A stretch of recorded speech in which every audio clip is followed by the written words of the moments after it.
ratiba rasmi ya kuweza kufungua shule, waraka wa elimu namba 5 wa mwaka 2025 kuhusu kalenda ya mihula ya masomo kwa shule za awali, msingi na sekondari mwaka 2026.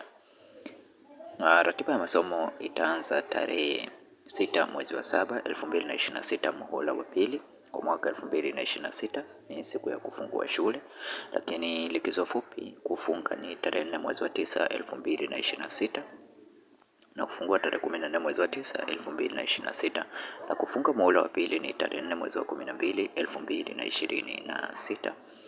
Idadi ya siku za masomo zitakuwa siku 98 na jumla ya siku za masomo kwa mwaka 2026 ni 194. Siku za masomo kwa mwaka ni 194 na katika muhula huu wa pili, mashindano ya michezo ya shule za msingi na sekondari za Afrika Mashariki FAESA yataanza tarehe 12 mwezi wa 8 2026 hadi 23 mwezi wa 8 2026. Shule zote zilizopo manispaa ya Morogoro zitafungua tarehe 7 mwezi wa 8 2026 na kufungua tarehe 24 mwezi wa 8 2026 ili kupisha mashindano ya FEASA yatakayofanyika mkoani humo.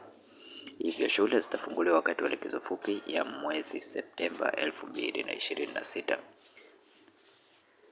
Kwa hiyo ambaye ni mara yako ya kwanza kujoin katika group channel hii ya Feaboy, bonyeza neno subscribe, like video hii na share video hii kwa wengine wengi zaidi. Lakini pia join katika group letu la WhatsApp, link ipo katika description ya video hii. Asante na karibu, tukutane tena katika video nyingine.